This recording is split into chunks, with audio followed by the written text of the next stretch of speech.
I'm going to be honest, and we'll get into kind of our big picture and how we felt overall about the season as we go. But I want to tease that out and kind of not go episode by episode, but we'll kind of dip in and out of episodes and stories and characters as we go. Um, but Kev, to kind of set the scene, I love these characters. I love being back in the world. And it's similar to what I'm saying about the boys. I love the experience of watching this show, but I'm not necessarily as high as Justy is now on this. And I kind of wish I was. I'm jealous of how much he's loving it. Mm. Um, I think we got to start and tease it out with episode one because this is a very different season of The Bear.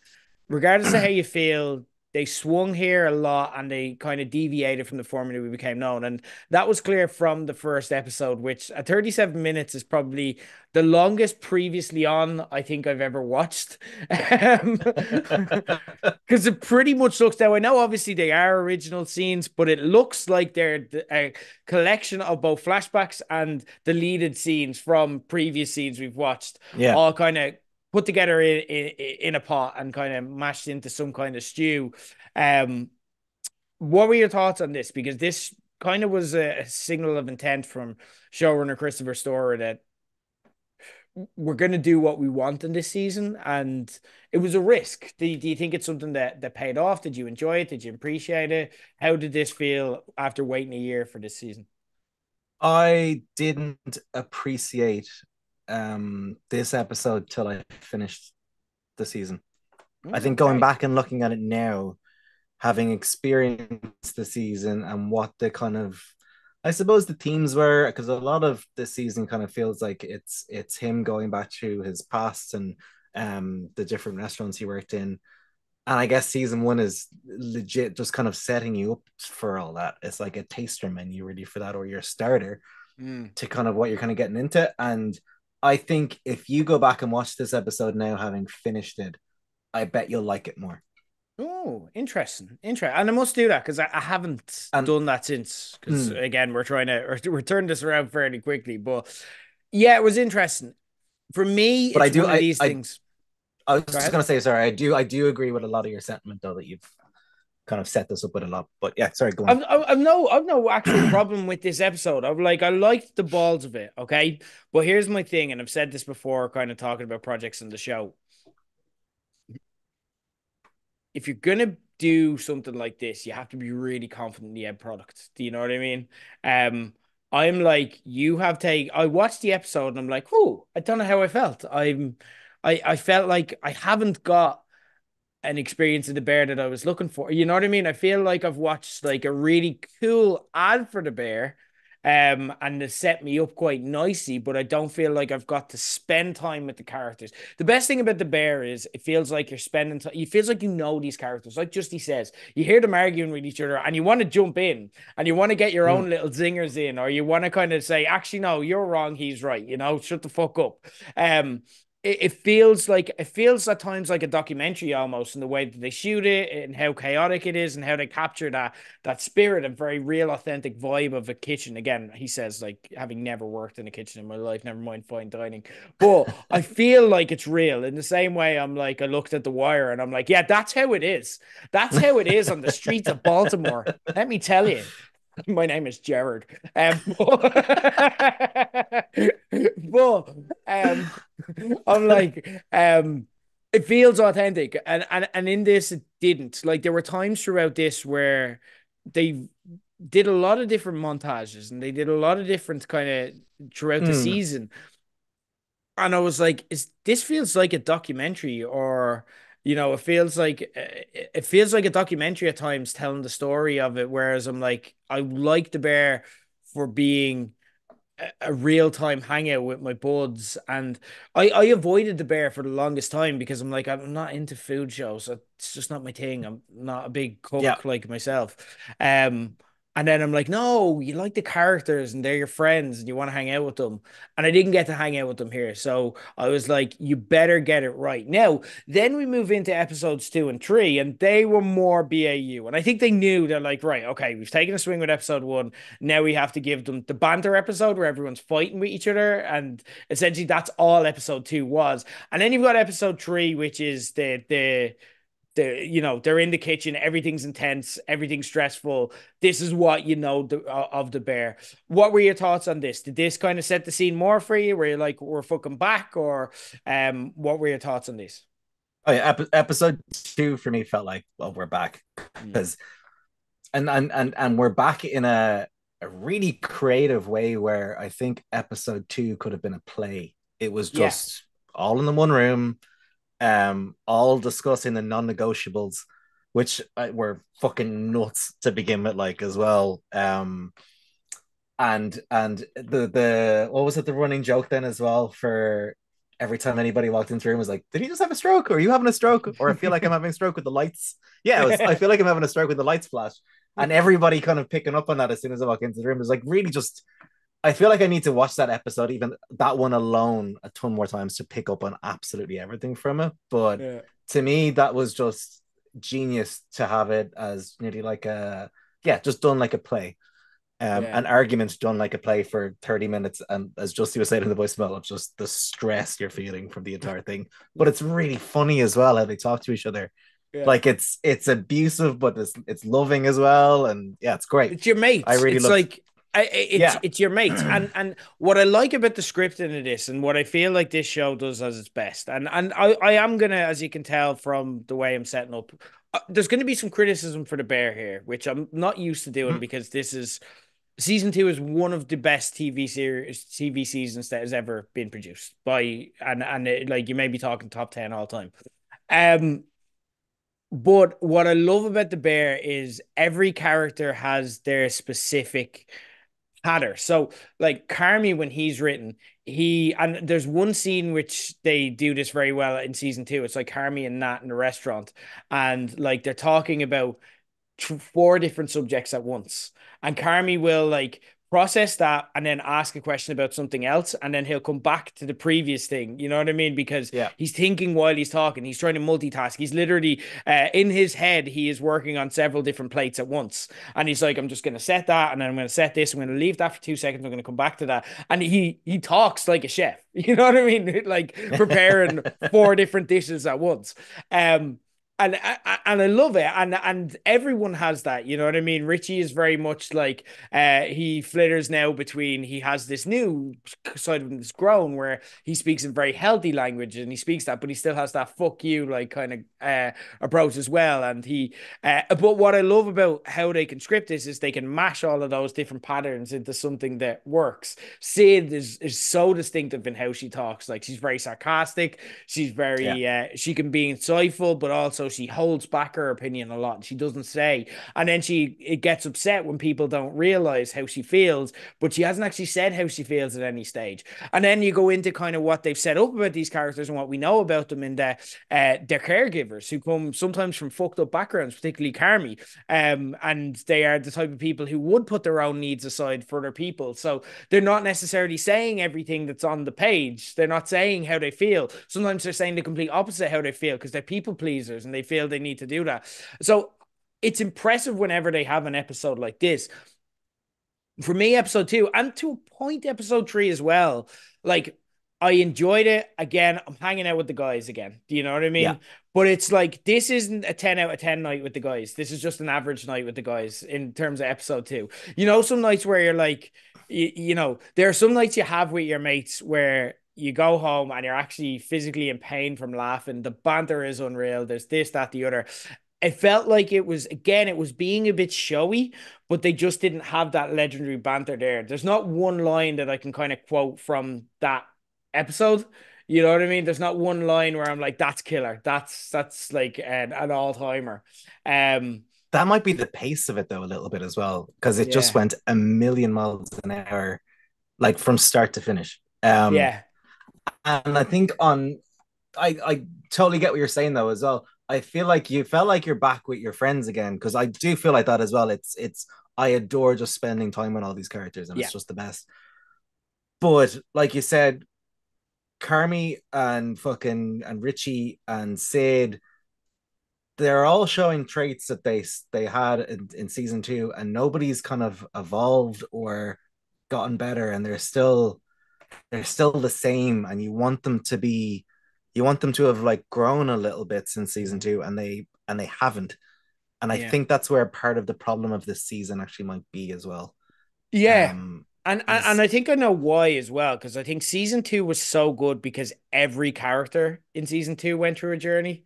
Like even there was yeah, episodes where we just focused on Tina and Ibra. Do you know what I mean? Every character that we yeah, care about went through a journey in season two. Fak even became Fak is like he's never going to develop as a person, and we never want him to because he's Fak. He's that person in the group who, when you come home and you don't see everyone for 6 months, you're like, I need Fak to be Fak. I can't have Fak be wise. I can't have Fak be mature. I need Fak to be Fak. But even Fak went on a bit of a journey. And I feel like all these characters now need time to process and settle in and live their life. And I feel like that's what season three was. I don't worry for this show. I feel like this was a bit of a step down in terms of a season, but I just feel like that was a necessity with the characters because you can't just keep spinning the wheels all the time. You can't just there needs to be a time where they actually deal with the consequences of the life decisions they've made and they live their life. And I feel like that's what we got. But unfortunately, that's not like necessarily growth. That is living through growth, and it's slightly less interesting. You know what I mean? I And yeah, again, go ahead. I think at the end of this season, everybody's still pretty much the same Yeah. as when we started it. And that brings me on to kind of the first character I want to look at, Sid. This is something that this is an active concern of mine with the show. Season one Sid's storyline was you know, she's an admirer of Carmi's work. She's basically a fangirl. She wants to work beside him, and she do went to work beside him. But then she realized how dysfunctional the kitchen is because Carmi himself is a mess dealing with kind of his brother's suicide. And then she walks away from the kitchen. But in the end, she makes a decision to stay. Season two, her arc is Sid is worried she can't trust Carmi, and then she's worried that, what if this is another fuck up? What if it doesn't work? What if I made bad life decisions? And she considers walking away, and then she decides in the end to stay. Season three, Sid's arc is, what if this isn't the one? What if there are better opportunities out there? What if I'm actually giving too much loyalty to these people? Maybe I should walk away. Now, she didn't make the decision to stay. That's very much a part of the to be continued we ended on. But it just feels like they only know one way to write Sid. And I appreciate that there are people in life who are perpetually handing in their notice in their job. Like they're always like, today's the day I'm going to quit. Today's the day I'm going to quit. We all have known those people Mm, throughout our lives. And maybe Sid is one of those people with all permanently one foot out the door. I just don't feel like it's interesting. I just feel like it's like, do you know what? It frustrates me a little bit about Sid. It makes me feel like the decisions she made in season one and season two don't matter because she's still thinking about fucking leaving. yeah. It's like when you came back in season one and season two, I'm like, yes, you're back. You know what I mean? It's like imagine they did a Friends reboot and Ross and Rachel are going, will they, won't they, again? And it's like I thought you got off the plane. I was invested in the fact you got off the plane, so stay with them now for life. Stop with this like kind of will they, won't they business. And I feel like I don't know. Am I seeing things there? Am I overreacting, or is there juice to be told mined out of Sid kind of having these doubts?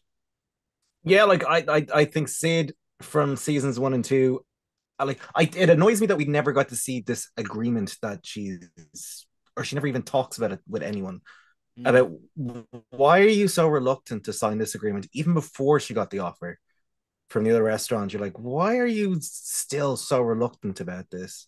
Yeah, Um, like there's no reason for her not to sign this. This should, like, the way they left the end of season two, I kind of feel like, oh, this is this exciting new venture. And I know Carmi kind of went a bit like off the rails in terms of we're he kind of felt that we're doing stuff my way and I'm not really gonna listen to you as much. But like at the end of season two, there's no reason to think why she wouldn't have signed that thing. And the whole thing was, have you signed it yet? Have you signed it yet? Have you signed it yet? And we don't know why. And yeah. I Like there feel like is we they still don't allude we to she's making slightly less money. Like she's offered 80 and a lot of benefits for the new startup with Shapiro. yeah. And her we hear I think it's oh, I forget his name and I love him. He's one of my favorite characters, Nat's husband. Um Oh, Pete. Fuck. Pete, fucking Is it Pete. Pete? Yeah, Yeah. I love Pete, but every time he shows up on the screen, I'm like, fucking Pete. And I actually really like him because he's just that guy. Like, but Yeah, like Pete said, like she gets 70 and she gets some benefits, but she has to stay there for 3 months to get her benefits. Do you know what I mean? So it's a slightly Yes. worse deal. So what she's weighing up is I get to work with Carmi and I'm a 50-50 partner, but we've seen the way Carmi works. She's not 50-50. Carmi's just going to do what he wants. Or I get to be 100% the boss and I get better pay. And it seems like a home run decision on one hand, but just fucking make it then. Do you know what I mean? Like, or just Yeah. like I Or just don't stand like the up for sandwich. yourself. Yeah. It's Yeah. stand up for yourself or make this decision, and you're doing nothing, and you still haven't done anything. But and that really frustrated me at the end of the season of just to be continued. And you're like, really, like no resolution to this at all with Sid. It's yeah, it was a bit of a slap in the face that I thought at the end of this season. Yeah, because it's now the character being annoying. You know what I mean? It's now the Yeah, character. And I'm like, again, I know Sid would stand up for herself. She saw Richie. The first time she met Richie, she was telling him to go fuck himself. And I'm like, yeah. you can stand, you can do this. You've no problem telling people what for. The only person I've ever seen her be afraid of was Tina, when Tina was being a bit kind of frosty towards her. And I get Mm. it. Tina's the one person I'd be afraid of too. But like Sid is not afraid to speak her mind, and I just don't know why she's holding back here, and I don't understand it. And again, had she verbalized it a little bit, I feel it'd be more, but they just left that on the table. On the other hand of that, on a more positive note, character note, I want to talk about Carmi. Carmi had, for me, tell me if I'm crazy here. For me, I think Carmi had a bit of a Paul Atreides moment here. And what I mean by that is that he has all the outward signs of being the hero of this story. And I'm like, has he just turned heel? I think he's just turned heel, but the show just never fully commits to that. Even at the end, he's kind of sticking up to his bully. So they're still giving us all the outward signs that he's still the protagonist. But I don't think he's the protagonist of the show anymore. And I really like that nuance because I'm like, oh, they're digging in with him. What are your thoughts on kind of Carmi's whole arc this season? Yeah, a bit frustrating, I suppose, in one way where it's just the whole. I know they're going for a trauma thing, but this whole thing of like not saying sorry and it being too hard to say sorry after an argument seems a little much for what he's actually doing, to be honest, for me. It was a bit over dramatic. But yeah, I mean, I think that's the whole point of the season, though, is him trying to achieve perfection because of the trauma he suffered with fucking Joel McHale's character that I can't remember his name. Yeah. Um, the try like the because they really go into it in the last couple of episodes of him repeating some of the stuff that was said to him that was Mm. awful and hurtful to everyone around him. So like it's gonna be like it's a big redemption arc thing of yeah, you're right. He's supposed to be, I think, not great at the end of this season. And I think next season, I guess, is gonna be, I hope, him realizing that it's, as Olivia Colman says, it's the people that mattered, like the people Mm. you remember, not the food. And I Yeah. think that's the whole point of his arc this season. But yeah, it's interesting seeing him just be horrific. But I did think the whole Claire storyline was a bit much, a bit over dramatic. Yeah, like, Um, and I understand it. Like, again, that was very clear by the end of the story, and especially when we saw the incredible Fishes episodes of season two, where we saw what his Christmases were like. We saw how his mother behaved, and again, when mothers become public crisis figures, what happens to the children? The children either go one way or the other. They become Mikey and they become free spirits, and they just go absolutely kind of AWOL. And then we saw how that can play out to the worst end. Or they become Carmi and Nat and they become total caregivers. You know what I mean? And they're always mm, worried about other people. And we had a brilliant scene in this in one of my favorite episodes where Nat kind of talked to Donna about how she'd made her into a caregiver and made her put everyone else's feelings first, and she'd actually make herself sick because of that. Carmi is very much the same. That's why he's a chef. He has to feed everyone. He has to make sure everyone's happy. He has to do that. But that, because he came to that from a vulnerable position, now his mind has been warped because Joel McHale's character did warp him at a certain age, at a certain time. And then there's the whole delicious kind of, and this is something that, it's not the food puns, by the way. But there's this whole delicious kind of irony that like Joe McHale is totally unapologetic, and he's like, "Yeah, I made you great. You're welcome."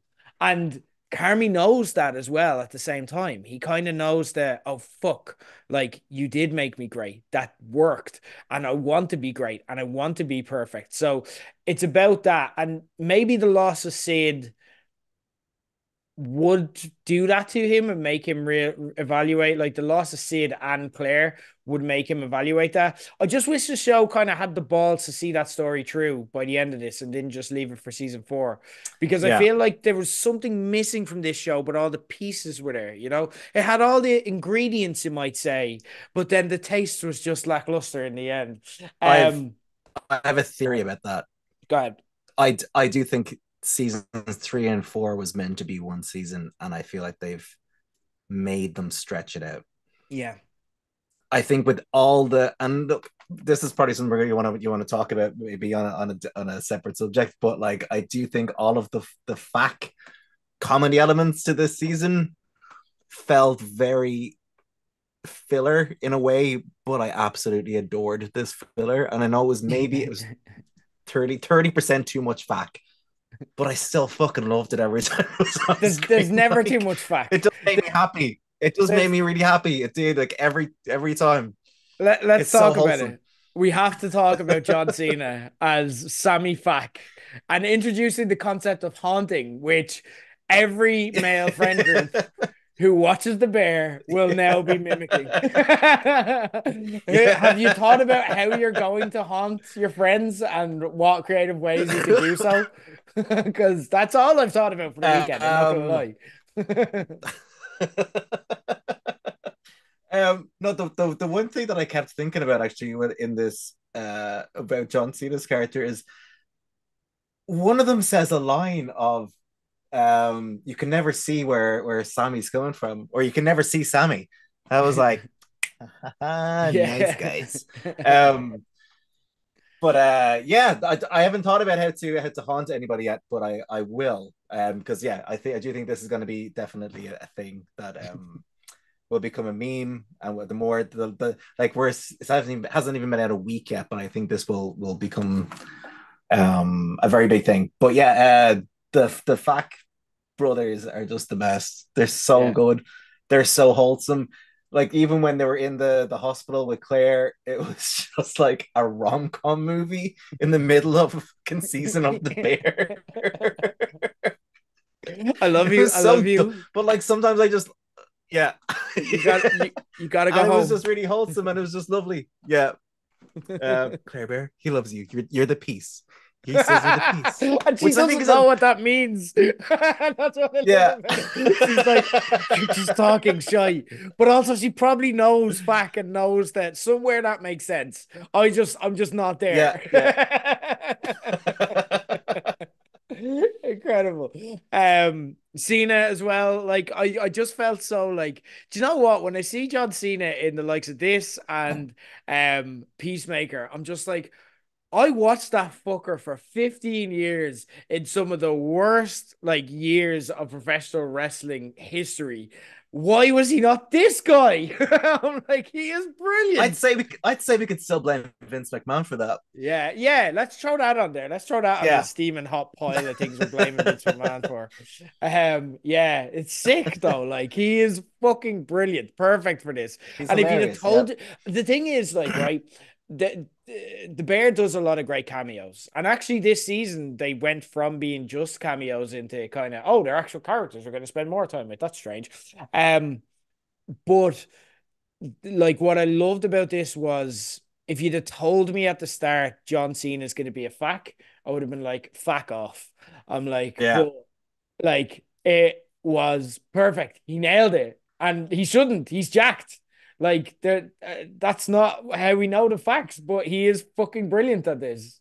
He I nailed think it. the fact as well that we didn't know it was coming at all, it was like such a surprise because they kept that so quiet. Like, Yeah. and then him just showing up as like he's like the Rock in his best years before he became like just too fucking big of a movie star, where people are just they just pop every time he just fucking shows up because Yeah. he's just John Cena. Yeah. Um, and he's perfect. Yeah, he was perfect for that role. Like fucking smoking a cigarette buffering floors. Like I love how much John Cena as well. I feel like will make a bit of a fool of himself and some of the characters that he does play. I think compared to the likes of The Rock and Dwayne Johnson, Mm. I do think he will make a fool of himself a bit more and will just get the bit a bit more as well. Yeah. Yeah, I agree. I want to talk some of the positives because again, like I know we're kind of focusing on how the Bears season, this was not a bad season of television, okay, for me anyway. And we will Mm. kind of talk bigger picture, but like it just this was the season that the Bear proved to be mortal, and I hope that it's just like the Wire season two, where it's like, yeah, it's a season that's not as good as the rest, but it's still a good TV show. There were some excellent episodes and excellent moments throughout this. So I just want to give you some space to kind of talk through what were your favorite episodes or arcs or moments? What positives would you take away from this season? What are you going to remember and kind of maybe look back on and rewatch in future years? Um, Weirdly, one of my criticisms of this season is people not interacting enough of our main cast. There was a lot of us very just focused stories on certain characters, but then I feel like completely like hypocritical because my two favorite episodes are napkins and um ice was it Yes, ice ice ships. shards Yes, ice ice ships. ships Same two, both same of two. them. Nailed it, nailed it. Yeah, they're both just phenomenally written. And especially napkins, like Tina's struggle of trying to find a job as like as a middle-aged woman as well, and who doesn't know what LinkedIn was and was just trying to put in paper resumes and having worked at the same job for like 15 or 20 years was heartbreaking and incredible and just so beautifully acted. And up to the point of, and I don't even think it needed it to be this good. But then having Mikey, the conversation with Mikey, which I think is has my favorite line of the entire season of Mikey's, um, where he's like, "This place it sucks, but I swear there are days when it's so much fun."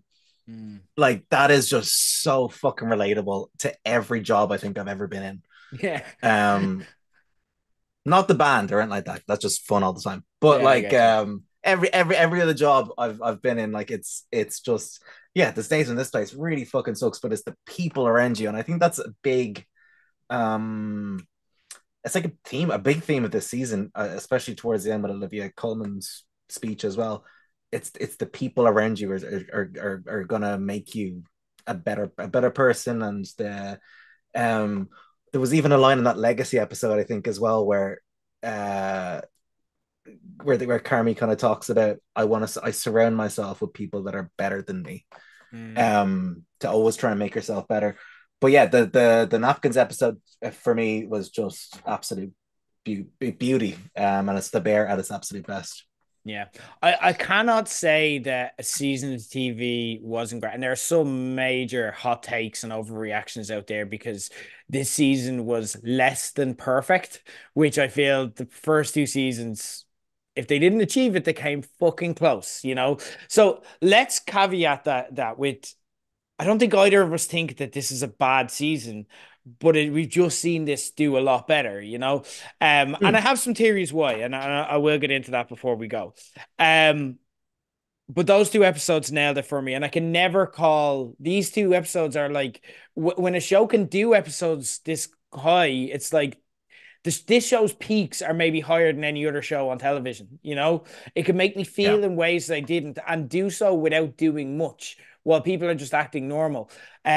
Shout out to Tina Morera who plays Tina, who is the heart of this show. And by the way, just a quick note: Napkins was actually directed by Ayo Edebiri.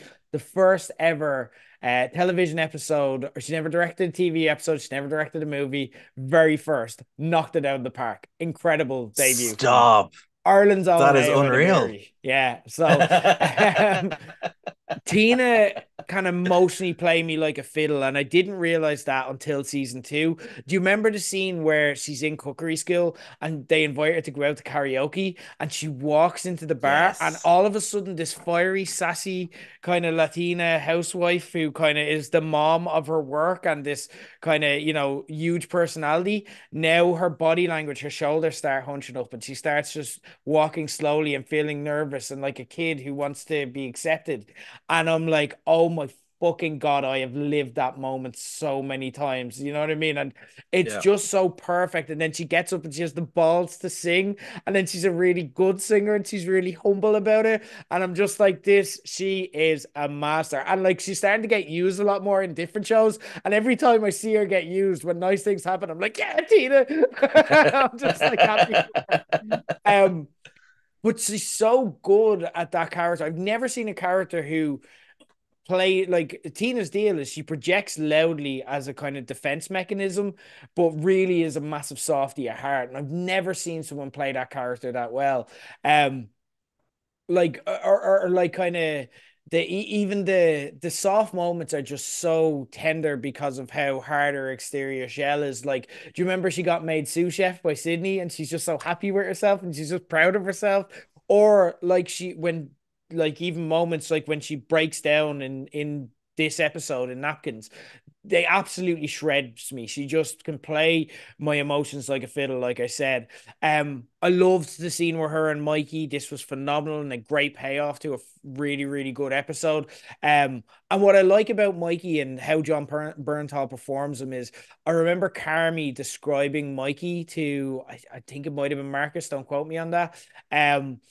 But I remember them kind of having a conversation, and Carmi described him as he could make everyone feel loved and like they were his best friend. And maybe I wasn't his best Mm, friend, and he was just making me feel that way. You know what I mean? And Carmi having that, and you really see that every time you see John Bernthal on screen. You get yeah. exactly the way he's being described. He manages to capture that in everything because he just is that bigger like guy you just want to be friends with, but also there's that hint of menace and danger that John Bernthal plays so well that he brings to the character.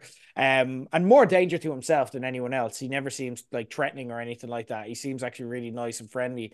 But you just worry about him, and that's always there. And everything we've ever heard about Mikey, at every second John Bernthal is playing that character, we can see it all on the screen.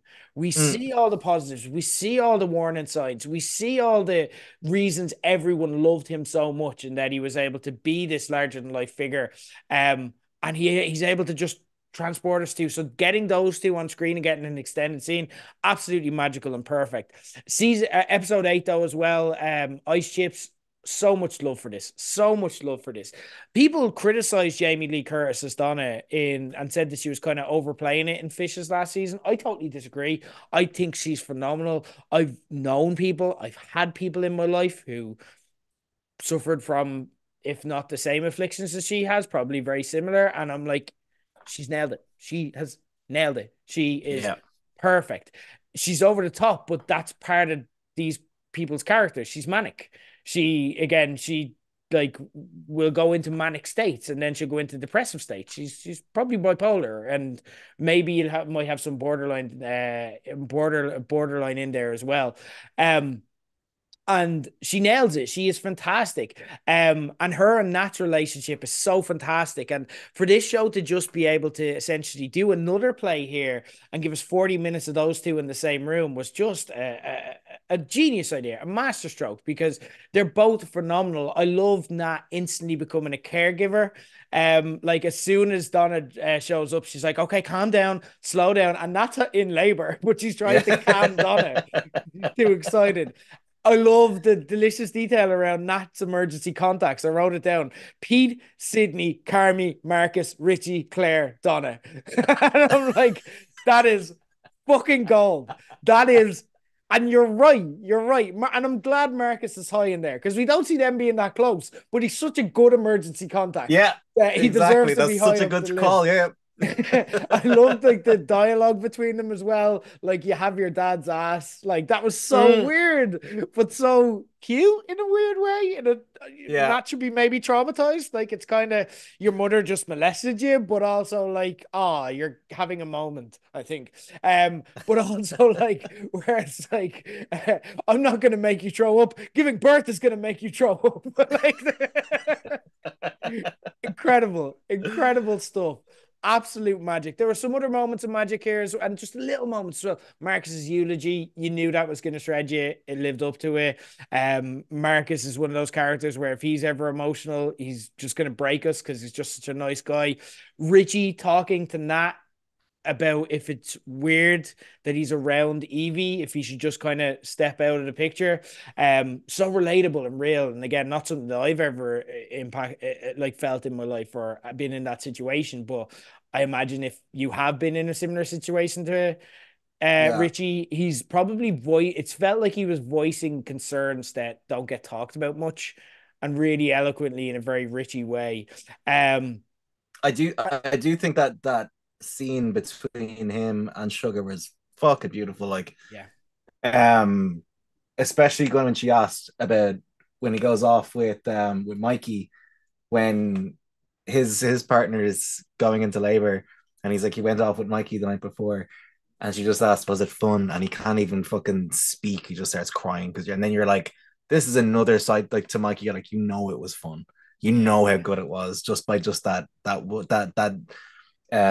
reaction when she asked him that like as well, and like by the way as well shout out to Abby Elliott for playing that, like she Brilliant. is unfucking believable.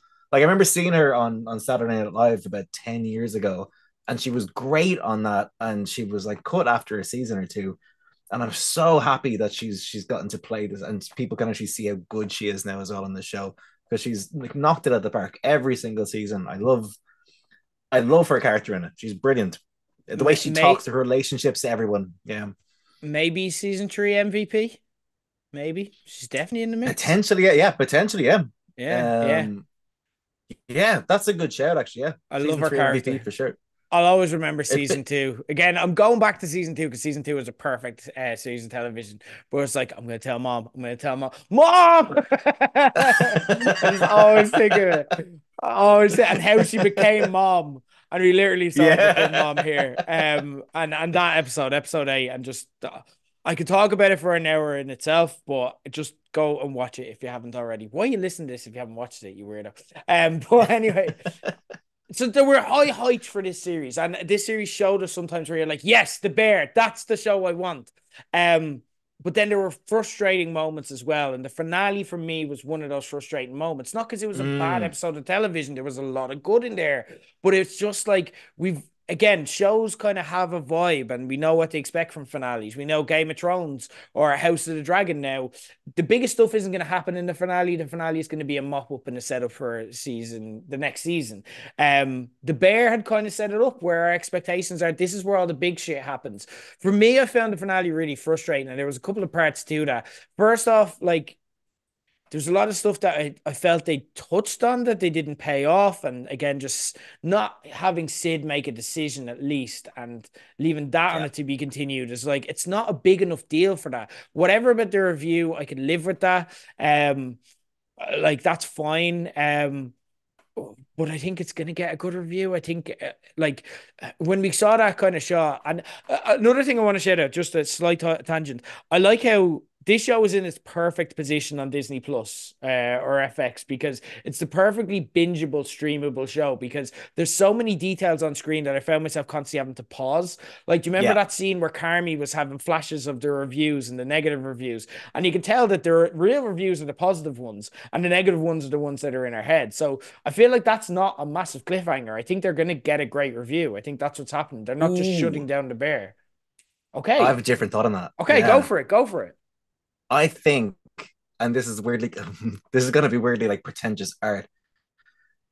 This was a very mixed season of The Bear, and I think it's going to be a mixed review Mm. from all the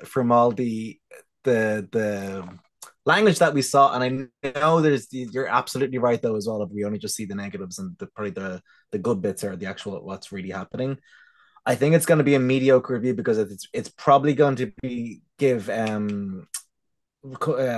Uncle Richie. Is it Uncle Richie? No, not Uncle Cicero. Richie. Uncle Sarah.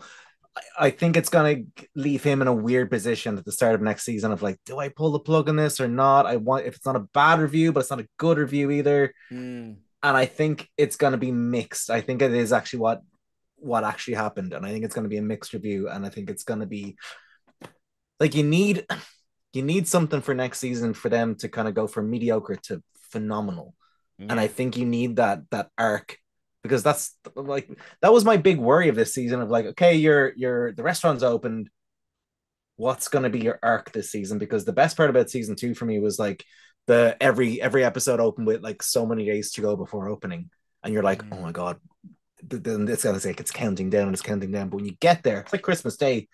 When you get there, it's like it's a little bit anticlimactic. All of the build up was way better, yeah. and I think you need a bit of a reset. And I think the mediocre review or a bad review potentially as well will set up season four for them to kind of get their win at the end because I don't think there'll be any more than four. I think it'll be something like, yeah, and I do agree. We're probably closer to the end than we'd like to admit. Um, but I do think that like I think it'll be something about the food is amazing and this show could be, but there's clearly a dysfunctional element to that restaurant or something like that. They're just gonna Mm, call it like it is, and that's what's gonna put Cicero in kind of a difficult situation because he's like, is this guy a fuck up and Carmi has to get shit together? Sid has to shit or get off the pot. Like they have to like you go if we did the maths hard enough, we could probably figure out exactly what the review is just based on what the characters need to be motivated to do. You know what I yeah. mean? But let's not do the maths. Let's not ruin it for ourselves and just wait and enjoy it. Another thing that frustrated me about the finale was it had one of those things where it's like the biggest things in any of these people's lives, like the staff at Ever, led by Olivia Colman, you had Luca there, as well, and like everything seemed to be like the bits that we've seen of them. Do you know what I mean? Richie worked Yeah. there for 5 days. And they're asking him, does he want to lead on the last ever night that the staff who've worked there years are going to work there? Richie walks into the room, it's like, Richie! And it's like, he was the And work they experience kid. Like, and and they have then, his like like, his jersey hanging up and stuff as yeah, well. Olivia Like, Colman stops her speech with all of her best friends and colleagues who she's worked years with to blow a kiss to the guy who was there 5 days. Really? Like, or Luca kind of just reflecting on, or like they're making jokes about the smudge. And it's like, was that just because that's the running joke that they had then? But like, why is everyone still talking about that? Did anything else matter? I know why this restaurant's closing because the 5 days Richie worked there that seemed fairly unremarkable seem to have been the best days of everyone involved's life. Because it's all they talk about. Like, it's all they talk about. Like, what else has yeah. happened? And like, it's a show that does really big world building so well, but I don't know, it just frustrated. It felt like the show's above that. It felt like it's above. God, it felt like it should be above that and should be cleverer than that. And I don't mind when other shows, if a little shitty sitcom did it, I wouldn't care. But this is the Bear. This is supposed to be the best show on TV, and Yeah. It's a it little felt like it shoehorned just in. missed. Yeah, yeah, exactly. Yeah. Like, um, so let's kind of get to it then. We've teased it Oh, out enough. I've got Go one of the for it. criticism actually Go for it. as well. The amount of dialogue that was taken up by real life chefs that I didn't give a shit about. Yes, that's what I meant about the documentary stuff, where it's like, is this a Yeah. fucking fictional TV show 100%. about characters we care about, or is it a documentary about the state of like what? Pick a lane. Like, yeah, totally agree. Go ahead. Go ahead. Yeah, it was really kind of pretentious and up its own hole of like these are people that like do you know in the Christmas episode where we were given like so many fucking great celebrity cameos because we knew these people, like we knew these actors coming in. I feel like this was trying to be the same thing, but for chefs, Mm, and it just completely missed the mark and just was way too overindulgent, which yeah, maybe is a bit of a theme of this season of the Bear in some ways. But like yeah, that just didn't work for me at all. I don't know these people and I don't really care about it that much. yeah, And it just didn't work for me. totally agree. Um Totally agree. yeah. So we So seem to be having an interesting time when you kind of weigh up season two. What are your kind of overall reflections or thoughts on it? And I'll put this out there as well.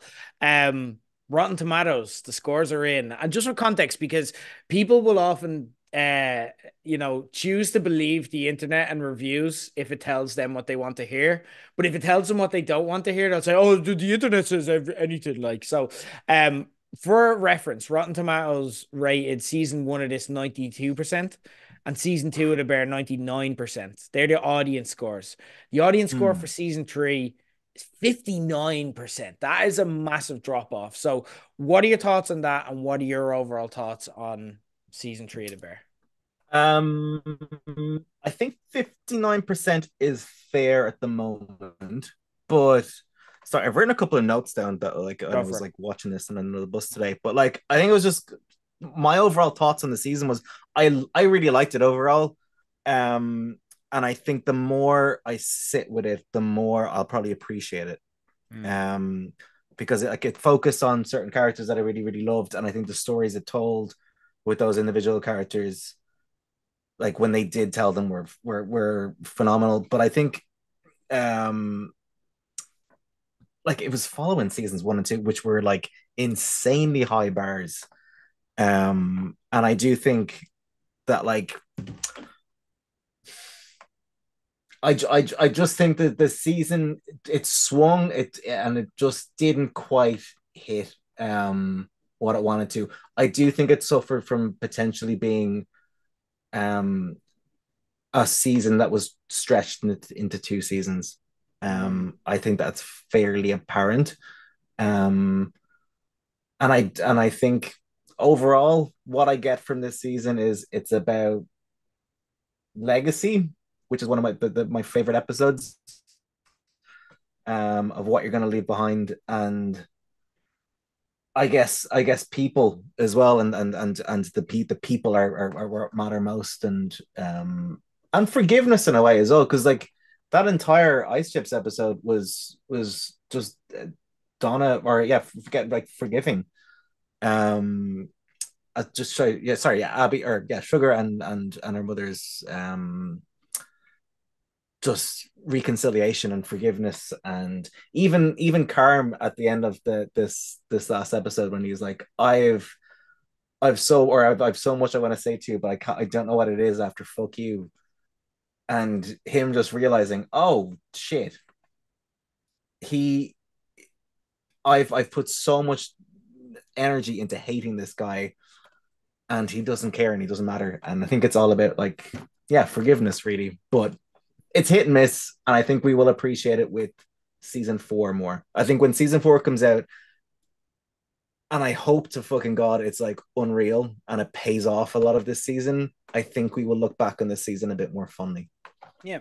I'm not worried about this show. I don't feel that everything worked here.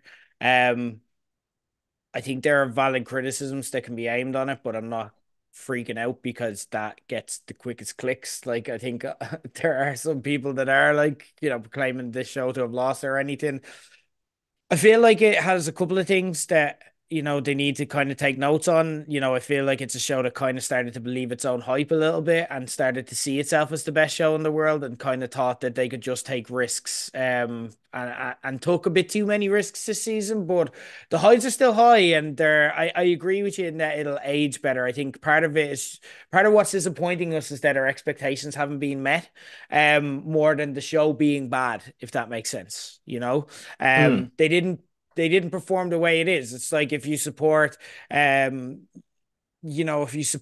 City and you see them lose to a pitiful Man United after in the FA Cup final after one of the most worst seasons of Man United history, that can seem like a crisis. But actually, if you're Man City, you know what, your life is pretty good if you're a Man City fan.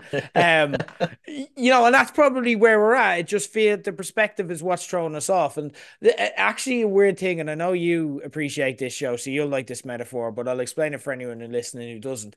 It made me think weirdly of a show called Mythic Quest, Oh, where interesting. Mythic Quest is for anyone who's never watched it. And if you're looking for a good comedy, I'd really recommend it. It's on Apple. There's I think three seasons out, and it's a very easy watch. It's about um a game of, and if you're not into video games, don't worry, it's not too video game heavy. But it's about video game developers working on a game that, and there's just a whole assortment of different characters. There's egomaniacs, there's geniuses, there's fuck ups, there's nerds, there's this and that. It's a very good show. Made by the same people who made Always Sunny in Philadelphia, but it's not a great show. It's just a good, like, if you want to Mm. watch a solid, reliable comedy, but it's not Always Sunny. It's not going to endure the test of time and have 25 seasons or anything like that. Okay. But what makes Mythic Quest really interesting in that for 9 out of 10 episodes a season, it's a really fun one camera comedy with good characters and genuine laugh out loud humor that once every series, just for the sake of it, decides to become the best TV show on the planet with one amazing episode that just takes it from a comedy into a drama and really makes you care about the characters. And that works for Mythic Quest because it's against the norm. Okay. If it did that every episode, what we'd start to look at it is okay, is this like The Sopranos? Is this like The Wire? Is this like Better Call Saul, Breaking Bad, The Bear? And it probably wouldn't fare well.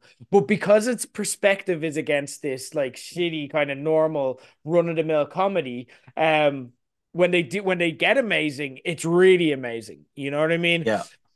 I feel like season three is almost trying to do that here. Okay. We know that they can do all of these incredible set piece episodes like Fishes in season two. So I feel like what they tried to do was make a season of those type of episodes where it's like, this is the hospital episode, and this is the argument episode, and this is the kitchen episode. And this is, so they tried to make masterpieces every single time. Like I think Christopher Storer did that. He looked at Fishes and said, "What if that was the show? What if every episode was Fishes?" But it's not, and you're not going to get that right. And I think what they forgot about this is that the reason that we fell for the show is the same reason that we started watching Mythic Quest before we knew that it did this one amazing episode per season. It's a procedural formula that works. It's these fuck ups coming together, joined by dysfunction, fighting each other while loud rock music plays in the background and people need to be served food. And it's really fucking stressful. And there's personal relationships on the line. And that's all happening, but they don't have the time to think about it because there's so many other demands. And then stuff goes wrong. And then we freak out. And then that's the formula that works. And then something ends up happening at the end of that. And there's a big payoff. And then it either works or it doesn't work. And it feels either incredible or it feels horrible because you're on that roller coaster ride of emotion. That's the show that we love. That's the formula. And for me, I feel like they forgot that show. They forgot the formula. And in a way, it's almost like showrunner Christopher Storer is Carmy in season three. Carmy took Mm. over the Beef, which is one of the most beloved kind of shitty restaurants in that area in Chicago, you know? But it was beloved because it did the same sandwiches. It was the place you went for your sandwich and you ordered the same thing every day because it's fucking amazing and you love it and you'd be lost without it. Okay. And I felt like he kind of lost the show that we loved a little bit this season because he, like Carmy, is in the pursuit of perfection. Do you know what I mean? But And people yet the came beef window is the only thing that keeps the restaurant going and gives it money still. exactly. And it's ironic that he knows this, but Yeah. he's doing it with his show. Yeah. You know, it felt like, at the same time, it felt, and it literally felt like every episode here was Christopher Storer trying to change the menu. Every episode was him trying to do something else. And sometimes it That's a was great show. amazing. And sometimes it was really undercooked. And then other times you're just like, what's going on? And it's like, okay, just do the show. Just give us our fucking filthy rock music. Give us them arguing in the kitchen. Give us them having the banter. Give us the funny moments and give us the what the fuck just happened there? Like, did Sid just stab Richie? What? Why? That's what we want from this show. Don't take that away from us trying to be the perfect show.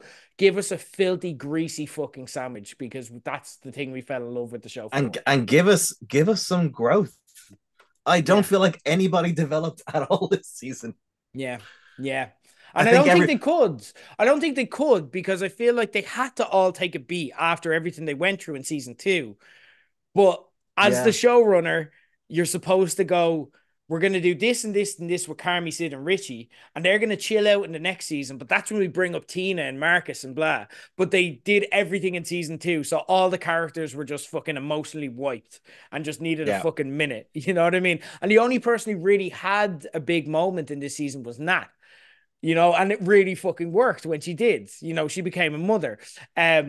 But we almost had to go back to Tina's past to get Tina to have a moment because Tina's just like so busy taking on her assignment that she was handed in season two. I I do think Tina did have that lovely moment as well with Marcus where she's making what the fuck is she's making some dish and then Marcus gives her advice on it as well. Um and it tells her because it's some like I think it was like cauliflower was like one of the only things she could get at the market, and he tells her to make this puree with it, and you can see she's thrilled when he likes it and is Yes. giving her a good about, and she gets inspired then as well, and that was fucking good development actually. Yeah. Her and Abby Elliott are the two MVPs. Yeah. Two best Love them. episodes, two MVPs, 100%. Loved them. Loved them. Anyway, look, that is season three of The Bear. Really enjoyed it. And look, I'll go back and rewatch it. We may revise as well. And get your own thoughts into us, guys, as we go. Do you feel we missed the marker? Do you feel that we need to give more credit? Do you hate it? What are your own thoughts? Let us know.